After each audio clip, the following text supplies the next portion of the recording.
दी times news या YouTube चॅनलने दिली होती 8 दिवसांपूर्वी बातमी। शहापूर नगरपंचायत हद्दीतील भारंगी नदीत केलं होतं अवैध बांधकाम। भारंगी नदीला काल पहाटे अचानक आला महापूर। पुरात लाखो रुपयांची नुकसान।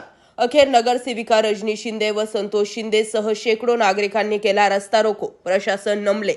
जिल्हा अधिकारी, प्रांत तहसीलदार, नगरपंचायत मुख्य कार्यकारी अधिकारी यांच्या आदेशानुसार बांधकामांवर फिरला बुलडोजर।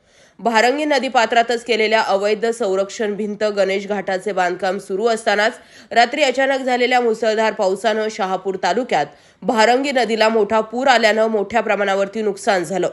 ताडोबा मंदिर, गुजराती बाग या परिसरात सखोल भागात मोठ्या प्रमाणात पुराचे पाणी शिरल्याचे आणि त्यामुळेच अनेक नागरिकांच्या घरातले अन्न, धान्य, भाजीपाला, घरगुती उपयोगी वस्तूंचे, त्याचप्रमाणे दुचाकी व चारचाकी वाहने, जनावरे नदीच्या प्रवाहात वाहून गेले।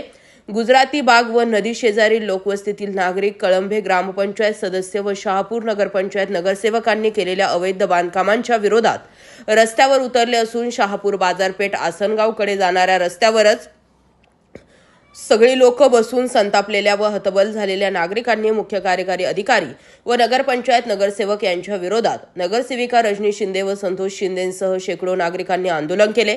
यावेळी माजी आमदार पांडुरंग बरोरा यांना पहाटेच पूर परिस्थिती उद्भवते याची चाहूल लागताच चेरपोली, चिंतामणी नगर, गुजराती बाग परिसरात धाव घेऊन पीडित नागरिकांना धीर देत संबंधित जिल्हा अधिकारी, भिवंडी प्रांत, शहापूर तहसीलदार व महसूल विभागाला झोपेतून जाग करून तात्काळ घटनास्थळी दाखल होण्याचे आदेश दिले।